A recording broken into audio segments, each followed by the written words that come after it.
Host of the most amazing show, Uh-huh. author, teacher, you name it, Christine Upchurch, transcending Woo! spiritual cliches.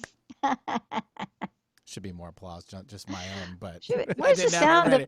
I didn't have it Where's the ready. My hands sound are okay. effect? Fine. My hands are clapping. But Oh there my you get the whole God. applause. There. Full around. Full around. Just falling asleep at the wheel over here, I guess. Oh my gosh. No, Benny, you are the wheel. You're the wheel. You can't fall asleep at the wheel if Aw. you are the wheel. Yep. Aw. Yep. That's it. That you are the driver. We know that. We know that. For those of you out there, you probably know who Christine is, but if you don't know, you can read her bio. But I'm not going to talk to you about that. I want to talk to you about how honored I am about the journey that I have been able to take with Christine Upchurch. And the reason I want to talk about that is because I want to just say for those of you out there, and I know Christine is going to just nail it today, but I want to say you all asked me a question, and you asked me why, in the name of whatever the name is, would I do a show called Powered Up Radio? Here's why. Because when I think about Christine and I look at her journey and I look at the evolution of who she is, what she believes in, and then I capture that with what action she has taken since I've known her a long time. I think about what it means to show up, to power up, to pump up in the world. I also think about this. Besides being a speaker, a healer, a teacher, a writer, a number like, yeah, hit radio show host, and folks, that does not happen overnight. Interviewing some of the most incredible people on the planet. Yeah. When I think about this, here's what I want to say to everybody, because she and I were chit chatting a little bit about it. I did a little joke right there before the show. Here it is. You're on your conscious path. She's going to talk about this today. Both of us. We're on that path. Here we go. What are some of the things that we have heard? And I think Christine and I have been together close to 15 years, but what are the things that we have heard on this path that make no sense at all? That we look at and we say, oh man, this is what they want me to do over here. This is this new age thing they want me to do over here. This is this over here. This is what they want me to do over here. And if you're like me and you're like Christine, because she was just talking about it, this is what I will say from my mama from the South, that she would say to us girls, honey, and my brother, but he never listened. Faith without works is dead. Now, for a long time in my life, I thought my mother was saying faith without works is death. So I did a lot of work. Christy, welcome to the show. Thank you.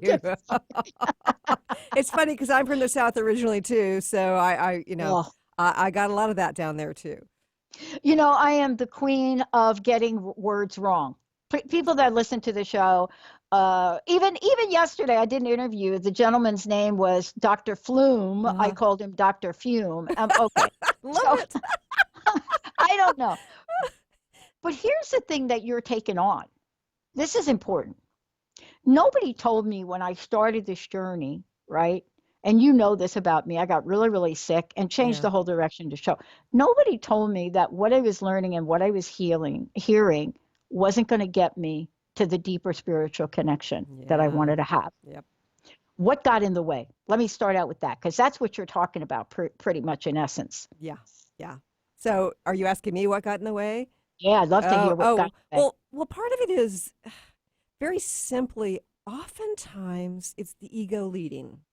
And I'm not one to ego bash because the ego comes in handy while in human form, but the ego shouldn't be the one leading. And I've seen a lot of that in the new age movement, kind of like, I'm so spiritual. I've got my spiritual seeker badge on. And so if it's coming from that place, we're automatically going to fail. Fail in quotes, because I don't think there's any failure within the context of being human because we're always learning. But we give our power away. We believe what others tell us, and it might be the tribe of our church, of our upbringing, or Hmm. synagogue, or it might be a new tribe that it could be, a spiritual group. It could be a new type of church. It could be the books and the workshops we connect with, the information there. We're so tribal, we want to belong to the tribe. And so the information's there, we're hearing it. There are people who we feel like we're resonating with, and therefore we sort of give our power away, accept that belief, and we want to be a part of that tribe, and it feels good to be a part of that tribe. And then we try to put that belief to work, put it into action within our own lives. And sometimes it'll get us a little ways, and sometimes we'll kind of stall along the way. Rarely when we have sort of given our power away to something, a concept outside of ourselves, will it move us very far forward. Well, two things I want to point out, and I want you to, kind of talk about for a little bit, because I'm serious about this idea about faith without works. I'm really serious Yeah. about it. Oh, Now, yeah. look, the reason I glommed onto that was also in the hit TV series The Walking Dead. So that's how it came Okay. back to me. All right, yeah. But here it is. You have several things underway. Mm-hmm. See, sometimes when we show up doing this venue, it's hard for folks to imagine what it takes to show up. Oh, yeah. I don't talk about it that often, and Yeah. no, you don't, because you're a master at showing up. But here's the thing: you've got an upcoming book launch coming, which I want to make sure we talk about. That's like book one. Mm-hmm. And then there are other things. But you have assessed your life Yeah. at multiple points in time, said this works, this doesn't, Mm-hmm. made a mid-course correction, adjustment, change, whatever you want to call it, Right. and then went bigger. Yeah. Bigger. And the thing is, it wasn't about going bigger, it was going more authentically. And so, there have been many big shifts in my life from my career, former research statistician, into alternative healing. I thought I was going to be a healer for the rest of my life, and in some sense I am, and yet no, I really love doing radio and having conscious conversations, and I had a book in the works. I was close to done with the book, and I got intuitive guidance. No, that's not the first book, and I needed to put that on hold. And that's sort of when the spiritual myth stuff started coming up for me, and like, okay, there's a need for this soon. I need to sort of mull it over. So yeah, it's kind of like being true to myself, being true to ourselves is the navigational GPS, and it often isn't exactly a straight line to get there. Yeah. Here, let's talk about this for a minute, though, right? We talk about the book, and then there's the expectation of when we should finish things or get things done, right? I know Yep. you know what I'm talking Oh, about. yeah. Somebody's expectation, but sometimes it's ours. Uh-huh. What was the journey in, first of all, this upcoming book? What was the journey in doing that? But also, you have another book underway. Yeah. In the best laid out plans, because you're like me, we like to plan things. Mm-hmm. What happens when things don't get done in the time frame that we think I'm going to say the S word, Yeah. should? Yeah. Well, with something that it has to be creatively birthed, such as a book, I think for me at least, it has to be an organic approach. So all the shoulds and the structure and the planning and the deadlines, sometimes I can meet those things, but oftentimes it can get in the way of my sort of authentic flow. And for me, I was working on originally the top 10 myths about spirituality, which, by the way, I was going to be on your show a few years ago, and you said, what do you want to talk about? And I'm thinking, I've talked about this, I've talked about that. And all of a sudden, it kind of like downloaded into me in 5 minutes. And okay, well, I had 9 of the 10 myths. And so I was working on that book. And then I realized, okay, in the chapter, but wait, there's more. There was another one and another one and another one, another one. So it turned into the top 20 myths about spirituality. So it's really, it's a book sort of shifting people's perspective just a little bit, because sometimes our beliefs, all it takes to really open ourselves to more fulfilling life, to greater expansion, is to just shift a little bit. So some of these beliefs, it's like on the surface they're not so bad, or they really can be helpful, but there are detrimental aspects to it. And if you just shift your perspective a little bit, it can really open things up. So it took me a while to kind of assimilate this, and so I was, in the process of writing that book. I have some support in a variety of ways. And one of my friends, who is an author who's been on my show a couple of times, amazing author, she's like, you and I were talking about this about a year ago, and this has made a big difference in my life. Will you contribute to this book? And I'm like, well, I'm working on my own book. She's like, well, this is going to be different. This is more about personal stories, and and I really want you to be a part of it. So I said yes. And I'm really grateful I did, because the people involved are amazing. It allowed me to sort of go, instead of just sort of like the teaching route where I share personal stories within the context of the top 20 myths about spirituality, but it's not just all about my personal journey. And this chapter I've contributed to this book is really about my personal journey. I get very personal there. And it's about the lessons I've learned about the downsides to seeking. Oh, let's talk about this. This is good. Do you mind if we skip the break? Is that okay with you? It's fine with me. Fine with me Okay, too. cool. Oh, yay! Unanimous. Unanimous. Seeking. So I want to share something with you, and I would like you to comment on it. And and I always know when you're going to school me, so I'm okay if you do. Okay. I'm still waiting for other people to school me too. So, we're in it together here, Pat. Look, after my first interview with Marianne Williamson, I had a whole new meaning for the word schooling, and she's still doing it. So here's the thing. I can't remember who I interviewed. I don't know if it was Neil Donald Walsh. It was somebody like that, right? Back then, like a bunch of years ago, right? You've interviewed all these people too. And the conversation was about seeking, right? Yep. And I'm listening, and it's like a 10-minute thing on seeking.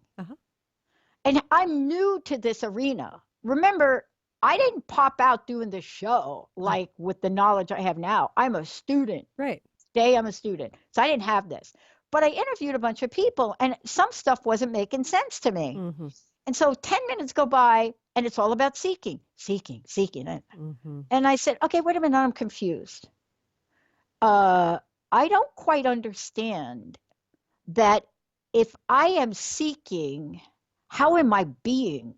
See, because if I'm seeking, then I'm looking for something that I don't have, but all these other people I've interviewed said that I already have it. Right. That it's already within me. Yep. So if it's already within me, then what am I seeking? Do we need vitamins? What do I need? What do you think of that comment? Yeah. Well, I think you're way ahead of your time there, Pat, because I think that the seeking can really get in our way in a variety of ways.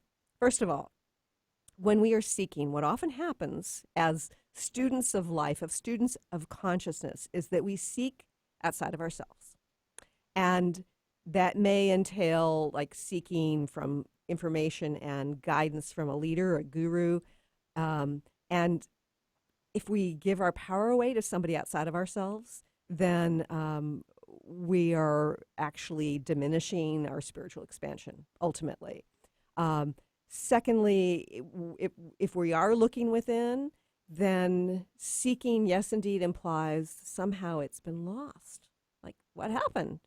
It's like, I think about how if you think about the five senses that we have, right? We're born with the five senses. We're born with this other sense, this connection to what I consider to be the light and higher frequency vibrational information that flows through us, which scientists have been able to measure in a variety of ways. And so if we have that as a part of who we are, then we start to think, okay, well, I need to focus on the spiritual. Okay, I need to seek the spiritual. I need to seek the connection. But do we seek taste, for instance? Like, okay, a baby's in the high chair. You put a spoonful of whether it's peas or apples in their mouth, and they taste it. You can tell by their expression on their faces. It's like, whoa, I like that more, or spit it out. It's intrinsic to who we are, taste. And yes, okay, we may decide that we could really, hone our palate, so to speak, and say go to a wine tasting class, or go to some sort of culinary class where we can discern the different flavors of Thai food. Whatever it is, yes, we can learn more about taste, but it's intrinsic to who we are. It's a part of who we are. And so the fact that we kind of separated out spirituality, that connection to all that is, the connection to God, universal intelligence, whatever you want to call it, is dysfunctional in and of itself. And it's implying that we don't have access to it unless we really try. And then Yeah. the trying part, the striving, the struggle, it's not about allowing, and allowing is the key. It's so important for us to have that connection. We need to be in this place of just sort of accepting, allowing, being, which is the word that you used earlier, and just sort of let it flow and be aware of it. But no, we think we have to, in this Western culture, we've got to go get it. And we need others to sort of help us hone it. And it's the sort of thing where, yes, Jesus said, the kingdom of heaven is within you. But it's the sort of thing where we're often saying, what, where, huh? What's it supposed to feel like? Yeah, right. Yeah. No, I totally get it. So look, I love this. I told you we were going to have so much fun. So two things. Once upon a time, somebody asked me who my guru was. Right, Remember that term, guru? Yeah. Yes, I don't think do. it's politically correct to use it anymore. No, but thank goodness.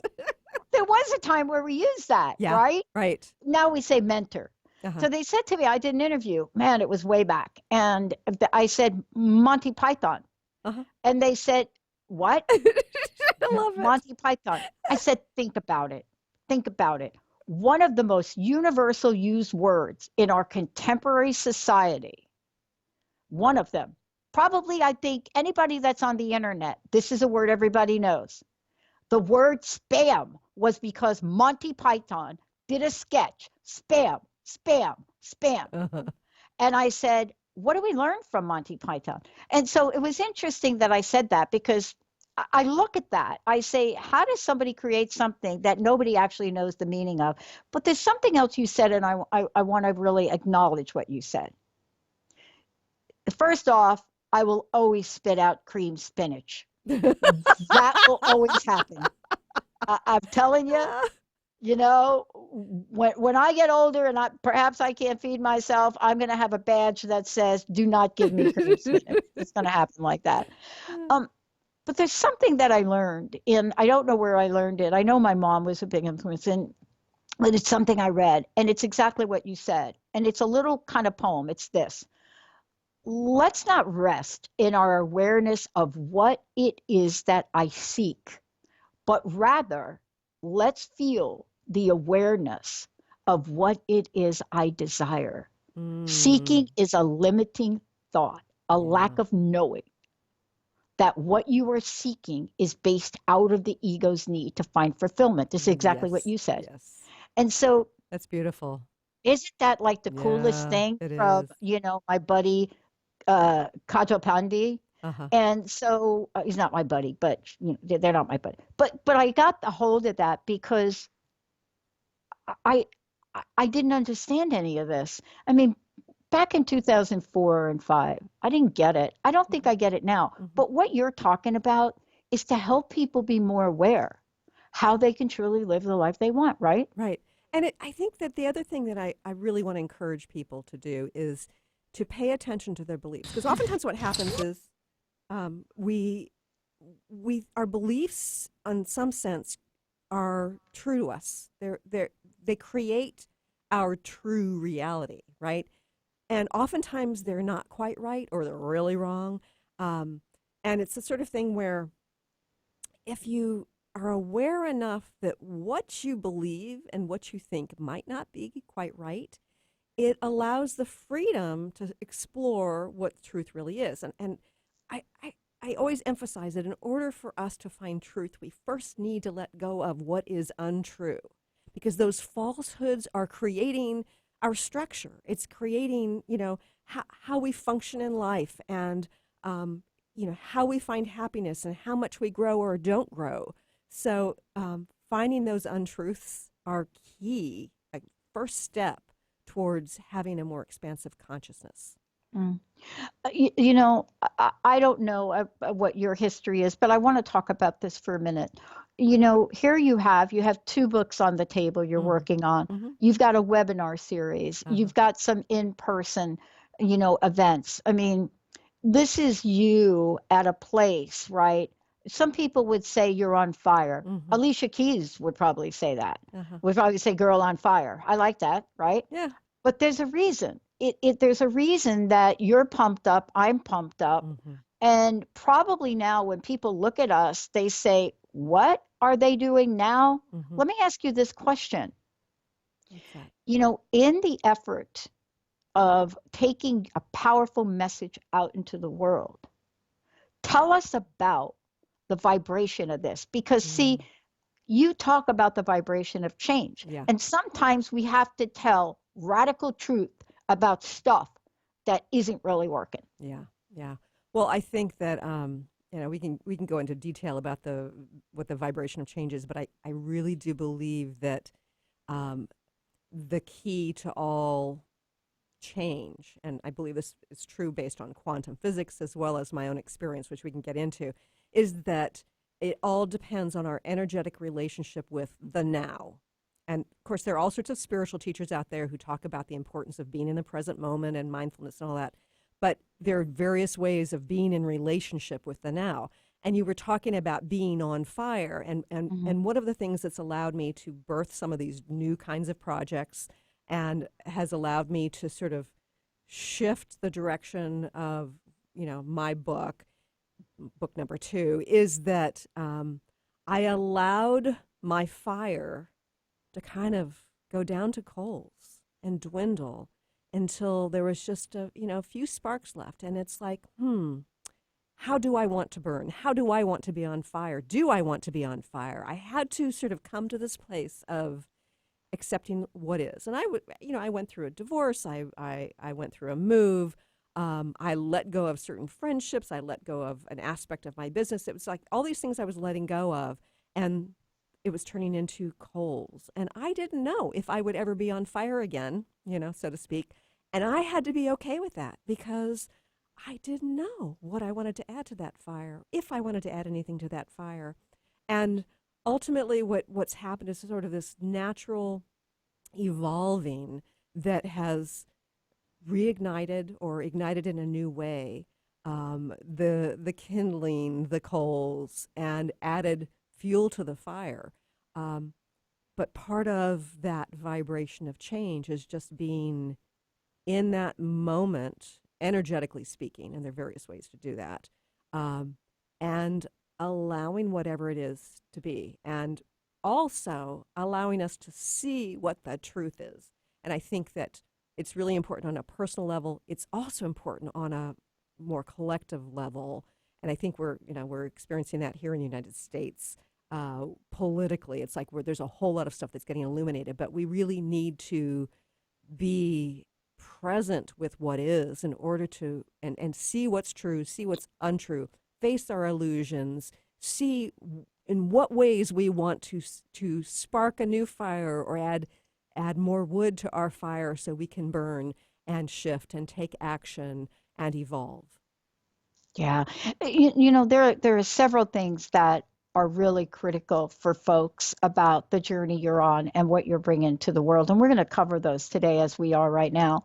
One of them, of course, is really looking at the change in the world, is really looking at, what happens when you go into your meditation, whatever that practice is, and you ask for the guidance, the direction, whatever that is, whatever that sounds like, Hmm. and then the answer shows up. And what I mean by that is, you talked about a version of a wake up call, right? Right. You and I both have had those, like, right? The only thing I ask about a wake up call right now is, look, I'm okay if you have that little thing on your smartphone that goes ding, ding, ding, that. I'm okay with that. I don't need the blasting radio version of that, plus some new app that just makes you scared to death. All I, right. I don't The want that sonic anymore. boom, yes. Yeah, the sonic boom. Exactly. But sometimes I do need a jackhammer. And I want to do this when we come back. I want to talk with you about a couple of really important things, especially if we're going to talk about the cliches, because I have followed those. See, I have taken what has been told to me or I have read, and I've tried some of them. I've tried those myths that you talk about. I've tried them. And I think what's happening today with what you're bringing to the world now, what you will bring in the future, what you bring through your radio show, is to say, look, if there's a pothole waiting for you that you're about to step into, please take note of this thing I'm about to say. And then if you decide to step in it, it's okay. But let me share a bit about that. Let's take a short break. Before we do, one, how can people find out about the book? How can they find out about your show? How can they find out about everything else you're up to? Well, almost everything. ChristineUpchurch.com is the way to get to all my stuff. And I've got my website's up. It's been up for many years, but I've got a new website that's going to be emerging probably within 24 hours. I'm very excited. But ChristineUpchurch.com will get you to everything. And I've got an author page on Amazon as well. Okay, yeah. And let me just say this. Thank you, Reverend Ed. Thank you for this. Reverend Ed just informed me of the Aramaic version of Ask and It Will Be Given to You. Very interesting. Yeah, and right? And you and I will talk about that because I write about that. Let's talk about when we come back, because you and I both know that when we started to question things, we had to do research, didn't we? Yep. Why did we do that? Let's take a short break. We'll be right back.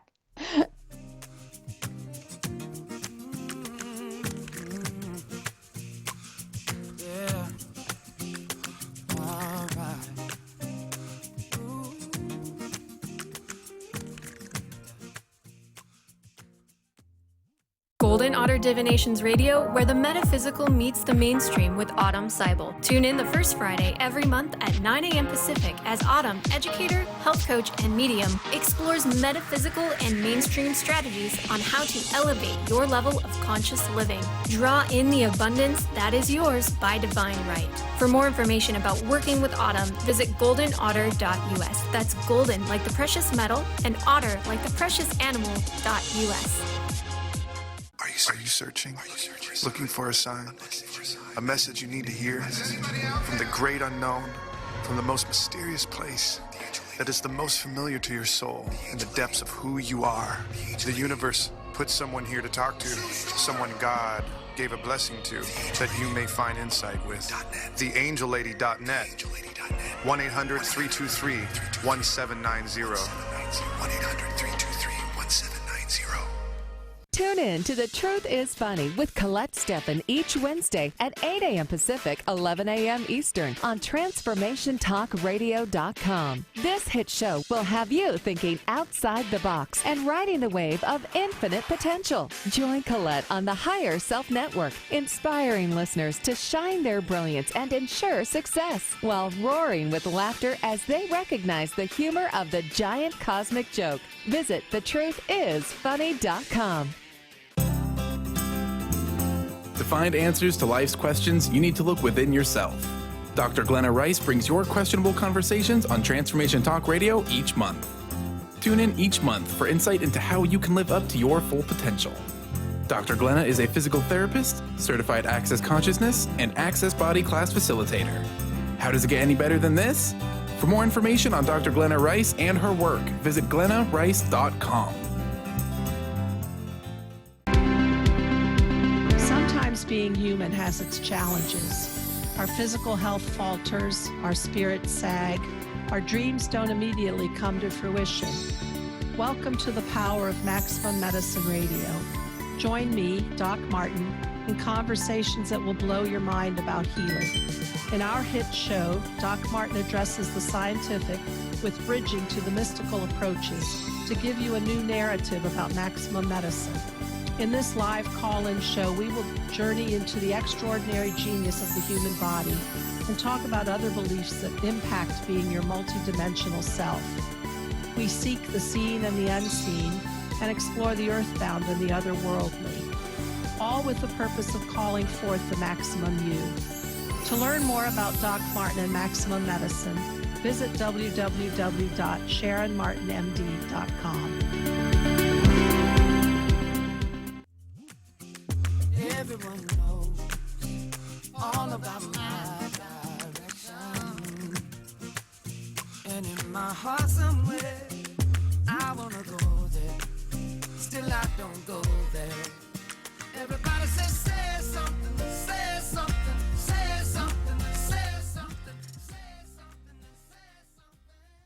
Hey, everybody, welcome, welcome. Yeah, thrilled to have the most amazing Christine Upchurch in the house. And look, we're probably going to skip the next break because I really, really appreciate and honor what Christine is bringing to the forefront. And there's a lot to really talk about. And look, it's like a tapestry, isn't it? It Right? is. It is. Yeah. And it's complex, and sometimes it's ugly as all get out until you sort of keep creating, and somehow the ugly ends up fitting in and looking beautiful as the overall, as part of the overall tapestry. Yeah. Isn't that from Forrest Gump? Ugly is as ugly does. Oh, no, that's stupid. That's stupid. I'm sorry. Oh. There I go again. Okay. Okay. So seeking. Seeking. Yes. Let's get to seeking. Not a word I understood very much. And you took this on. Yes, I did. What'd you And, find? well, when I started to assess the various ways that seeking can get in our way, it can create striving and struggle. It can be ego-led. It can, help us give our power away. I mean, there's so many different ways in which seeking get in the way. And I thought, this phrase "seek and ye shall find." It's this powerful phrase from the Bible, but I had issues. It's like, how do I reconcile the downsides to seeking with that phrase? And all of a sudden, I got this intuitive hit: do some research. So I started doing some research online. And so sometimes it, relates, like the intuition says, Google it, So, I went page after page after page and finally found an interesting answer from there are a couple of different linguists who talk about when the New Testament was translated into English, there was a slight mistranslation because of language discrepancies. It's like each language sometimes has like little nuances that another language doesn't have, and this was the case with seek and ye shall find. So the true translation should have been keep on seeking and ye shall find, but not keep on as in over and over again, but all the time, which to me isn't about, it's like, I want to have a spiritual connection, or I need to manifest this much money for my rent. It's not like going around to the universe, to God all the time saying, I need, I want, but rather opening up and being ready to receive. And I liken it to be the difference between, like, the old interpretation for me is like the hunter, the myopic focus of going after that buffalo and aiming and really like having this narrow focus of getting something specific, versus being open and aware like a gatherer, having this wider focus of what is the universe bringing to me? What are the gifts along my path? Might go out looking for nuts and find some tender young greens. And it doesn't mean that we shouldn't ever seek something we want. You think about how a gatherer would decide, they really want berries. I really want berries today. And it might not be today, but you'll have an intrinsic sense of when it's time to seek berries. And when you go out and you're seeking the berries, you might be looking for red ones and you find purple ones, or you might be finding something different. But the thing is, if we seek more like a gatherer and less like a hunter, then it opens us to this wider possibility of what the universe is going to bring to us. And it allows us to let go of more of the attachment to that buffalo, so to speak, right? Yeah. This is, for us, this is the conversation of our time, so to speak. And the reason I say that is because we are not going to get any better about the level by which social media information is available to us. I mean, we're not going to go back 5 years or a decade ago. Right. I was on a call this morning, Christine, and I said to them, look, I did my first show. I dialed the wrong phone number in 2003, and I dialed into an internet-only show. And the person said to me, this tells you how old, like, I'm getting, right? Person said to me, wow, that's fantastic. And I said, okay, wait, 2003. Mm-hmm. Nobody was on the internet. Right. There weren't smartphones. And here we are today in this world. We're seeking it's not a hobby anymore. It's an obsession. Oh, it is. Mhm. It is, and it's becoming less and less satisfying on some level because of the way we're going about seeking. Penny Pierce, who's been a guest on my show several times, she talks about how we're going from the information age to the intuitive age, and we can seek all we want with information. And as we're finding it, as we're learning, first of all, information itself will only get us so far. But beyond that, the information we have access to is getting to be controlled more and more. And there's like a whole thing with what Google has done in early June to sort of shift things in terms of what we can get exposed to. So we really have to be seeking in a way where we are checking in with our gut. We're looking for those truth bumps, so to speak, to have this connection to this knowingness that what we are finding is true to us. It's a part of our particular journey, or it's information that we need to have. When I think about this idea of truth, and let's talk about it if we could. Wow, I can't believe we're talking about all this stuff. But yes, I can. Yes, I can. Yes, I can't believe it.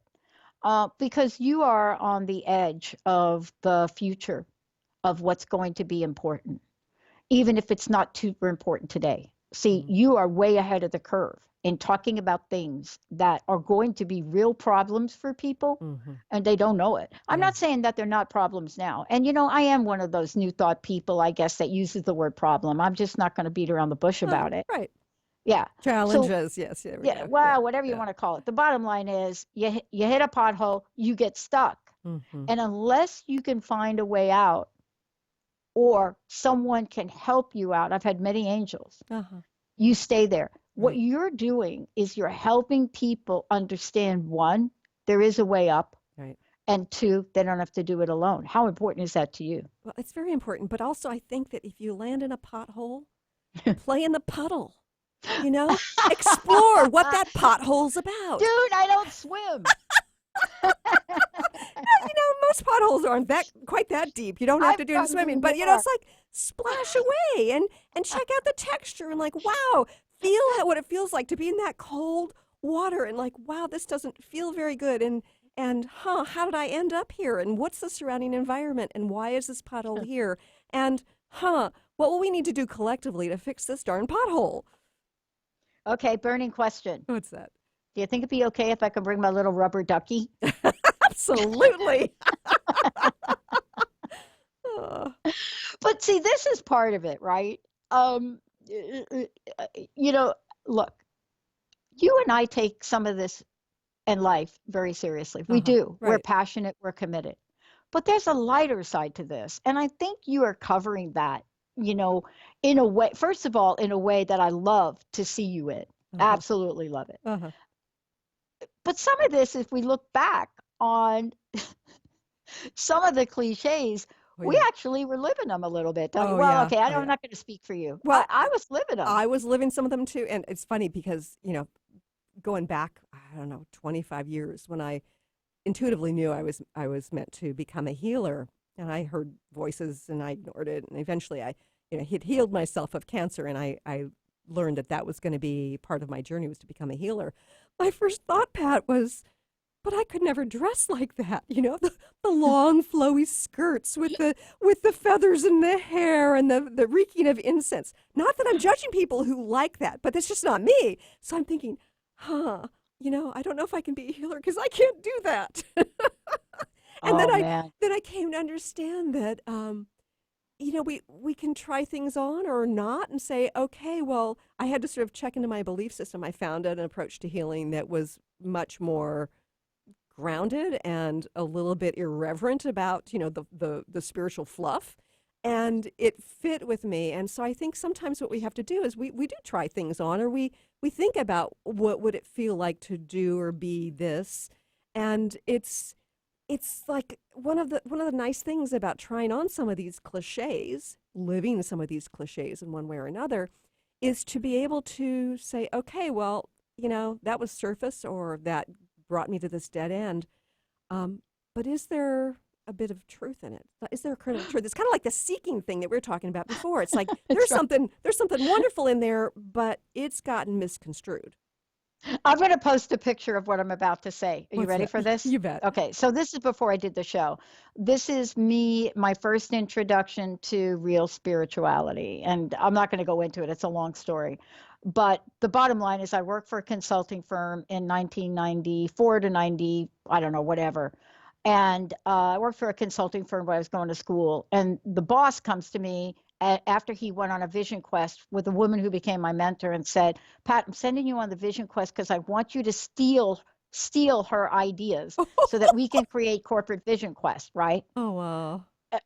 And I went. Uh-huh. Okay, it did not turn out like that. But here's the story. In the list of very limited things you had to bring, like no tent, nothing, Oh, wow. you had to bring a sacred like clothing, like you're talking about, Right. right? A sacred, what did she call it? Robe, right? Okay. This is me in 1997, folks. So I go to Joanne Fabric, you know, Joanne Oh, Fabric I or do. whatever that's Yeah. called, Yep. right? So I go to the fabric store and I look at the throwaways for not curtains, what do they call them? Drapes. Right. And I see this black with gold something throwaway for these drapes. And I said, this is going to be good. And I said, okay, I don't sew, but I think this is a sacred enough place. So here I go. I get I get this thing. Right. And I come home and I cut it and I sew it. Uh-huh. Now, they go around the circle and she asks everybody about what they're wearing. And I got to tell you, people were dressed like Christine, unbelievable. You know what I mean. Yes, I do. You know what I mean, right? Right. This is in the freaking desert. Uh-huh. Who wears white in the desert? Uh-huh. So we're in the desert, right? Everybody's got this thing. So she goes around, she asks everybody, and then she gets to me. And she said, now tell me your story. Uh-huh. So I have this moment. This is the first moment of authenticity that I can remember in my later years of life. I was getting ready to make up a big fat story like all the other people. Sure. But the fact was, I had no idea what any of them talked about. Remember, 97, didn't do the show. Right. And I said, here's the deal. I went to a fabric store. It spoke to me. I bought it. I barely sewed it. And here it is. And I love it. And by the way, it's very warm because it's cold at night. That was my story. Uh-huh. Everybody in the group dropped their teeth. Sidonia laughed for 10 minutes. You didn't have the spiritual fluff with it. Come on, Pat. Pat. I'm pointing this out. Spirituality can be fun. Yeah, absolutely. And in fact, one of the things I've found is that the lightheartedness actually helps to increase the higher frequency vibration. It's something that I sense. Sometimes I see it. It allows the light to move through us. And that's a really positive thing. But that's not to say that we need to get stuck in positivity. That's another chapter in the book. Right. Because the Right. positive thinking, the being, only think the positive thoughts. It's like we need to be present with what is. And sometimes that is, the lightheartedness, positivity. And other times it's like, whoa, this is a heavy place, or this is a difficult situation I'm facing. And allow it all. Otherwise it's kind of like constricts what I think of it as constricting our energy field, not allowing that flow of the light, the divine, to move through us. You know something? I have to say this. I do own a positive talk radio network. Uh-huh. But we never say that there aren't moments when we get to express the full range of emotions of who we are. Right. That wouldn't be right. No, it's not right. We're And so complicated. and it doesn't create positivity. That's the thing. It doesn't. Yeah. No. And I think that we're discovering that many of us who have been on our conscious journeys for a long time, some of whom feel like they're here on planet Earth to help shift things.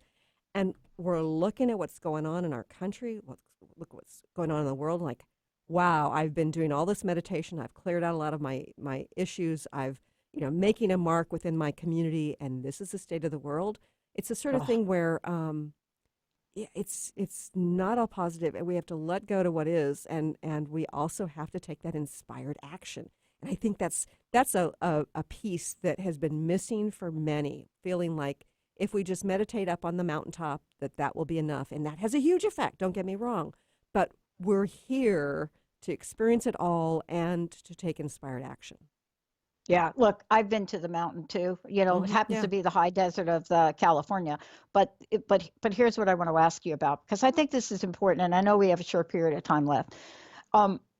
Look, I mentioned briefly the evolution of Christine Upchurch based on what I know, and you have certainly shared that. Yeah.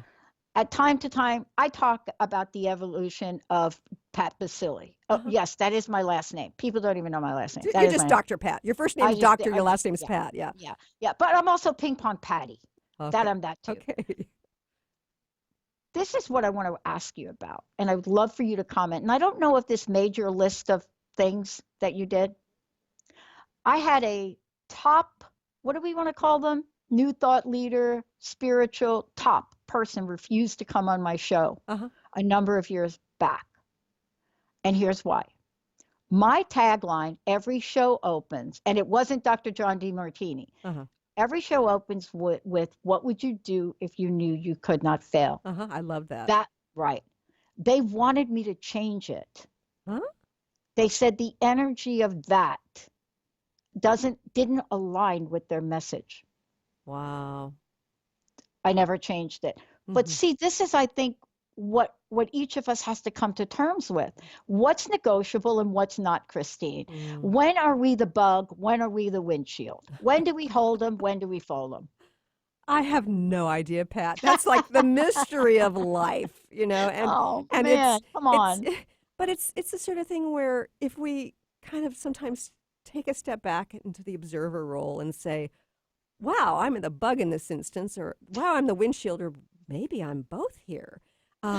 It's getting into that like detached perspective, and I'm not saying stay in the detached perspective because that's not about being in human form. We're here to have some attachment. I don't think we're supposed to transcend all attachment. I think that there's healthy attachment. I think there's unhealthy attachment, but to be able to go back and forth between our humanness and our attachment, our love in the mammal form kind of thing, and on our mission as humans, but also to get to that observer role and say, what's going on here? And, what's the message here? And how does this fit into the bigger puzzle? How does it fit into my personal puzzle? And where do I need to go next based on this? Or do I just need to be present and stay here? Oh, you know what? I know what the gurus call that thing you just said, when the bug hits the windshield. I know what they call it. What do they call it? Oneness. Yes. Both the bug and the windshield. It's absolutely, true. Yes. It's true. Okay, I want to take a minute and take a look about because we could keep going on, but I want to make sure we mention, the book launch, the audio recordings. Yeah. Let's just take a minute of what you have created, because see, this is creation and innovation. Yeah. And it's an opportunity for people to up level, enhance, whatever you want to call it, right? Yeah. Their experience of the pothole, really. Right. And the experience of, speeding and avoiding the pothole. Yes. I mean, it's about the experience of being a spiritual being in human form, although I don't really like separating out spirituality from the rest of who we are. I Don't either. I don't even like the word spirituality, but it's in my, my upcoming book title. I talk about it a lot. I think of it as the higher frequency vibration, and we are, an expansive vibration, including the lower frequency vibration of the matter of our bodies. But anyway, let's see. What was the question again? I've lost my train of thought. Well, no, what I want to say is, look, I can't tell people enough how much time, effort, and work you put into what you are revealing to the world. Right. Everything from the website to the books to the online program to the webinar. And I really want to spend time right now, not just talking about them, but your purpose, passion, energy, sweat went into these for a reason. And my reason is to create a better world through people. Yeah. Now, I want you to talk a little bit more about this, because I don't want people to miss out. Well, the book is entitled, the first part of the title is All You Need Is Love, and there should be a question mark there, because really the book is addressing the the fact that sometimes that's not the case. And a lot of the cliches, there are downsides to the various cliches, and what's the kernel of truth within each of these cliches. But the book launch is Tuesday. It's already available on Amazon. You can go to the Christine Upchurch professional page on Facebook, follow a link from there. The link will be on my website soon. The link is on Transformation Talk Radio. But if you buy the book on Amazon by the end of this month, by July 31st, I will send you an audio recording of my chapter. Benny Mathers and I worked together on creating that, and it's a freebie. So you've got an audio version of my chapter. Also, if you agree to write a review on Amazon, and I will also send you the PDF or EPUB version of the book. So purchase the book, and I'm happy to send you the EPUB version as well. Also, coming this fall, I've got an online series, a 12-month series, a monthly series called The Vibration of Change. It's a workshop I've taught. I do coaching on the vibration of change, which we haven't had a lot of time to get into.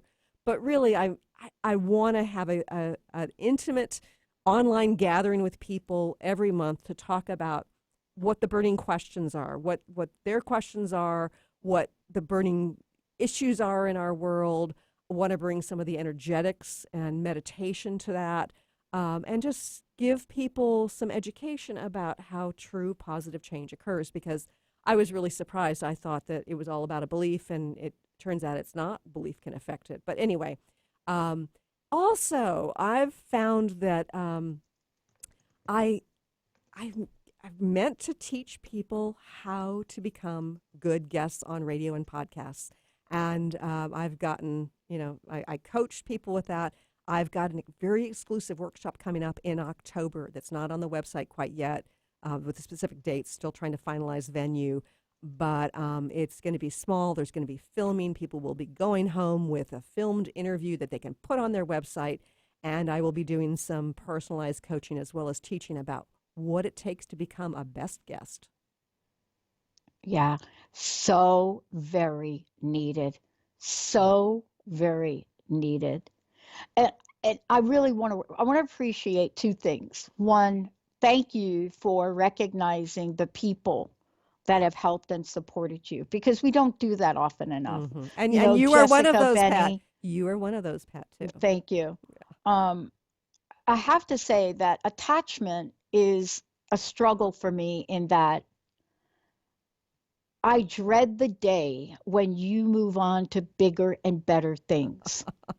And the time comes when doing a show every week is not going to work for you, because it saddens me to think about this. But here's what I'm going to hold on to. I'm going to go hold on to the journey we've taken together. We've gotten to know each other. We've gotten to support each other, you and me, especially when I was not well, not well at all. And there's something that happens with that energy and connection that transcends any physical separation. Yeah. And I want to thank you, Christine, because I'm not sure how many people really know your blood, sweat, and tears that have gone into your acknowledgement and honoring human beings. And you do this unwavering, with a level of commitment that is even unrecognizable to even talk about. I know this about you. I know the people you were seeing. I know everything about it. I know the workshops you were doing. And I want the world to know that this next level of work from you, it will be equally, if not more powerful than anything you've done. Oh, thank you, Pat. Well, we're going to get Christine back because, like I said, she's got a bunch of books and a bunch of things going on. Hey, everybody, we'll be right back. Lights go out and I can't be saved. Tides that I tried to swim against put me down upon my knees. Oh, I beg and plead, singing, come out of things unsaid. Shoot an apple off my head and a trouble that can't preceding audio was via a Skype call.